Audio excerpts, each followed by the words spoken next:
हाय, मेरा नाम गुणवंत धार्मिक और आज हम श्री राम कथा के अंतर्गत भाग देखते कहानी सुनते महर्षि अत्रि का आश्रम।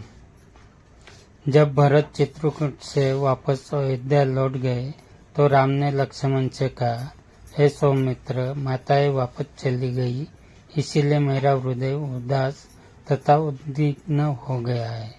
इस स्थान के साथ उन सब की स्मृति जुड़ गई है। मुझे बारंबार उनकी स्मृति सताने लगी है। अतः मेरा विचार है कि अब हम इस स्थान का परित्याग कर दें और अन्यत्र कहीं जाकर निवास करें।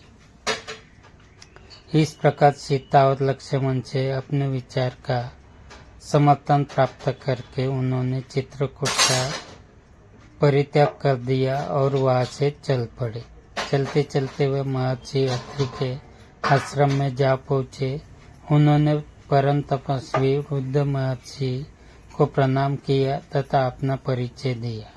महर्षि अत्रि ने उनका स्नेहपूर्वक स्वागत किया। फिर महर्षि अत्रि ने अपनी वृद्धा पत्नी अनुसया को मिथिला नरेश की राजकुमारी तथा अयोध्या की ज्येष्ठ पुत्रवधू सीता से परिचय करवाया तथा उनका यथोचित सत्कार करने के लिए कहा। इस पर राम ने भी सीता से कहा, सीते, माता के समान स्नेहमयी अनुसया देवी के चरण स्पर्श करो। सीता ने अनुसया के चरण स्पर्श किए और उनसे आशीर्वाद प्राप्त किया। अनुसया बोली, सीता, तुमने राज प्रासाद के ऐश्वर्य का परित्याग कर अपने पति के साथ वन में, जहाँ पर भांति भांति के कष्टों को झेलना पड़ता है, रहने का जो निश्चय किया है वह तुम्हारा महान त्याग है।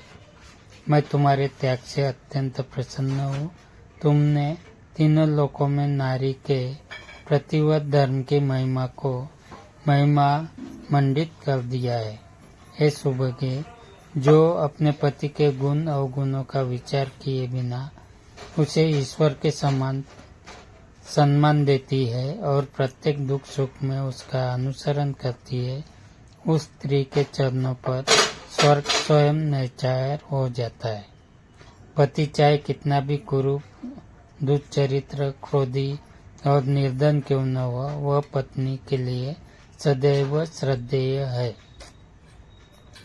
उसके जैसा कोई दूसरा समान नहीं होता। पति की सच्ची सेवा ही स्वर्ग का मार्ग प्रशस्त करती है।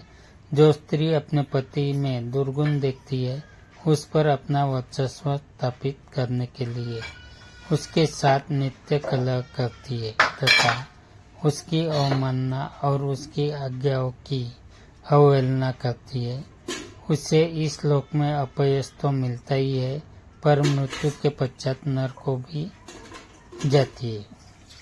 तुम स्वयं समस्त शास्त्रों को जानने वाली हो तथा अपने पति के अनुगामिनी हो, अतः तुम्हें तो किसी प्रकार की शिक्षा देने की आवश्यकता ही नहीं है। तुमने अपने कर्तव्य पालन करके तीनों लोकों में कीर्ति प्राप्त की है। मेरा आशीर्वाद है कि तुम्हारी बुद्धि सदा इसी प्रकार निर्मल बनी रहे। देवी अनुसया के इन उपदेशों को सुनकर सीता बोली, हे आर्या, आपके उपदेश मेरे लिए अत्यंत महत्वपूर्ण है। मेरी माता और सास ने भी मुझे यही शिक्षा दी है कि पति स्त्री का गुरु, देवता और सर्वस्व होता है।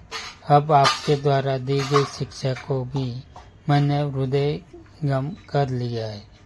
मैं आपको विश्वास दिलाती हूँ कि पति का अनुगमन ही मेरे जीवन का एकमात्र लक्ष्य है और मैं कभी इस मार्ग से विचलित नहीं होंगी। सीता के वचनों को सुनकर अनुसया ने कहा, पुत्री, मैं तुझसे बहुत प्रसन्न हूँ। अपनी इच्छा अनुसार कोई वर मांग। मैं वनवासिनी अवश्य हूँ, किंतु देवी शक्ति से किसी भी मानव की मनोकामना पूर्ण करने में समर्थ भी हूँ। सीता बोली, माता, मैं पूर्णतया संतुष्ट हूँ। आपने मुझ पर असीम कृपा की है, यही मेरे लिए यथेष्ट है। इस पर प्रसन्न होकर अनुसया ने कहा, हे जानकी, तुम सदा सौभाग्यवती रहो। यद्यपि तुमने कुछ भी नहीं मांगा है, तथापि मैं तुम्हें ये दिव्य माला देती हूँ। इस माला के फूल कभी नहीं कुमलाएंगे। ये दिव्य वस्त्र भी स्वीकार करो। ये न कभी मैले होंगे और न फटेंगे। ये सुगंधित अगराग में भी तुम्हें देती हूँ, जो कभी फीका नहीं पड़ेगा। अनुसया ने तीनों वस्तुएं सीता को देकर उन्हें अपने सम्मुख ही धारण कराया। उनके चरणों में सिर नवाकर सीता रामचंद्र पास गई और उन्हें माता अनुसया के दिए हुए उपहार दिखाए।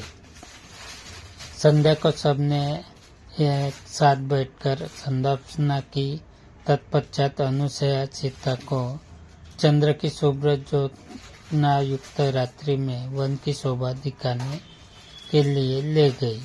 फिर आध्यात्मिक चर्चाएं हुई। अंत में सभी ने मुनि के आश्रम में विश्राम किया। प्रातःकाल जब राम ने अत्रि ऋषि से विदा लिया तो वे बोले, हे रघुनंदन, इस वन में मनुष्य को अनेक प्रकार के कष्ट देने वाले भयंकर राक्षस निवास करते हैं, जिनके कारण अनेक तपस्वियों को असमय ही कालवित हो जाना पड़ा है। मेरी इच्छा है कि तुम उनका विनाश करके तपस्वी की रक्षा करो। राम ने महर्षि की आज्ञा को शिरोधार्य किया और उपद्रवी राक्षसों को नष्ट करने का वचन दिया। फिर सीता तथा लक्ष्मण के साथ वहां से दंडक वन के लिए प्रस्थान कर गए। यहाँ पर